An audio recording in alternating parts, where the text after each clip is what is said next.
There's a million places and ways to sell your handmade goods, and in my experience, maybe only a handful of those are worth it.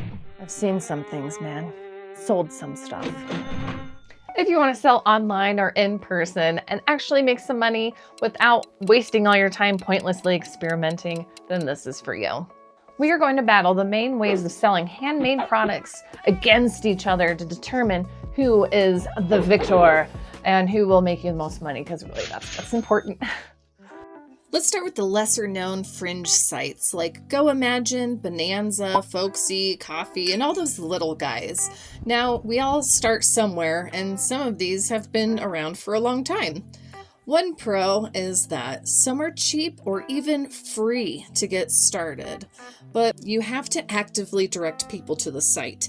Even though there are absolutely dedicated fans for each of these websites, the comparison is thousands against millions for the bigger sites. Just know you're going to have to spend a lot of time learning how to implement a marketing strategy. Another online method of selling is Craigslist, Facebook Marketplace, and such like sites. Oh, let's dive into this. Well, one pro is that 1 in 100 people who are serious will contact you, and then they'll try to haggle your prices down. Oh, wait, that is not good. Okay, con, how much time do you literally have to answer messages to say, yes, this item is still available, to either have no response, or it's just some weird scam thing? Okay, look. Online marketplaces went straight to 𝗗cie𝗶𝗶𝗹. Seriously, don't waste your time. You just deserve better for your handmade goods. If you're a nerd like me or crave control, then you will definitely want your own website. You could just redirect your own .com to like an Etsy or Go Imagine shop or whatever, but if you want your very own online shopping experience, then this is for you. Some of the biggest pros are you have complete control over branding and customer experience. You can change the look and feel anytime you want. However, there will still be monthly or yearly fees, credit processing fees, plugin fees, but that's all you really need to worry about. It requires marketing efforts to drive traffic to your site and possibly even paid ads. A site like this can be time-consuming to set up and maintain, and likely have potentially lower sales volume compared to established marketplaces. Now's a good time to pause real quick and consider your target customer. Just be in the headspace of the customers that you want and where they're going to shop. It's really just that easy. Okay, let's get back to it. I've got more online places to talk about. Let's talk about the big sites. We'll start with eBay. This selling platform giant has been around since pretty much the start of the internet. Pros would include it is super established with a vast audience, and there's potential for quick sales. It's really good for selling one-off pieces, one-of-a-kind pieces, or even project leftovers. It's one of the only auction sites I would recommend, and it's great for bulk lots if you have a whole lot of something, or even unused material you'll just never use and want to get rid of all of it. Some cons, though, is it's way less ideal for showcasing the handmade aspect. There is high competition with mass-produced items, and the auction format can lead to lower prices than you might have desired. Have you heard of this new handmade marketplace called Etsy? Of course you have. Let's just breeze over this because I'm sure you know everything you want to know about it already.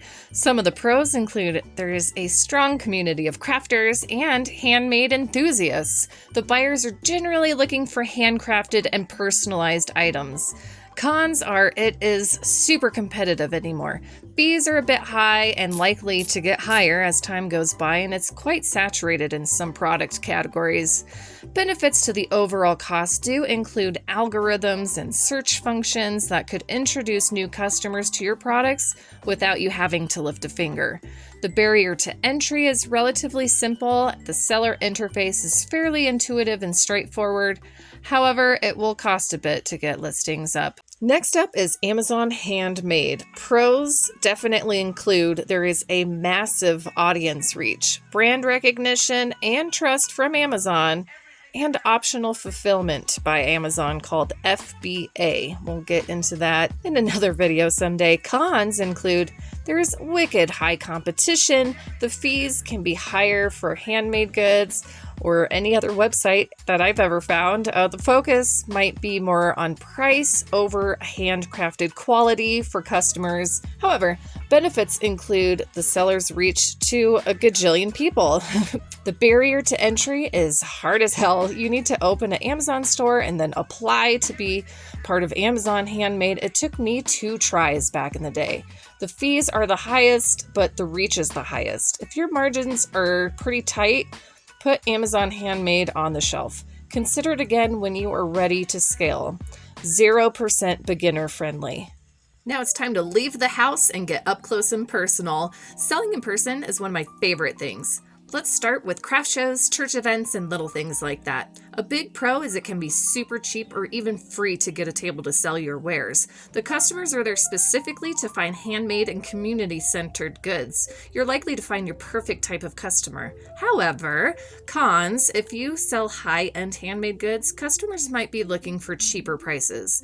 Or if you sell quirky items, make sure they are appropriate for the targeted crowd. This one time I got a table at a community center craft fair. It was in a really well-to-do area of town. However, my ideal customers were a younger, eccentric style person, and they just did not hang out there. I did not do so well at that show. Speaking of targeted markets, let's go over finding specific shows and conventions, such as like a pet expo or a Comic-Con. Pros absolutely include targeted audiences are more likely to buy. I have sold nerdy jewelry at Comic-Cons for years. I even did a cat convention and brought a bunch of cat stuff, and I just raked it in. If you have a specific genre of merchandise, there's probably an expo or convention for it. However, big cons as well. Cons for cons, these can cost a lot. For example, I did Fan X Denver, aka Denver Comic Con, a few years back, and it cost me $400 for an Artist Alley table. Now, I did make over $3,000, which is really good for my average price point, but sometimes an event is not so prolific. A table might still be hundreds of dollars, but the sales just aren't there. So it does take a lot to prepare for. Depending on your margins and customer base, it's absolutely worth experimenting, but say goodbye to your whole weekend. Okay, maybe you don't like going places, and I totally get it, but is trying to sell to your friends and family, coworkers, neighbors, and whatever even worth it? Absolutely. Here's some of the pros. You are around these people anyway. If they are supportive or have a genuine reason for your services, then they're a perfect customer. Of course, just don't let them take advantage of you in regards to pricing.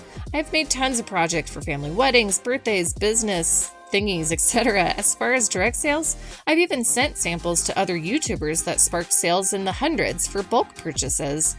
There are cons still. It takes active effort and imagination.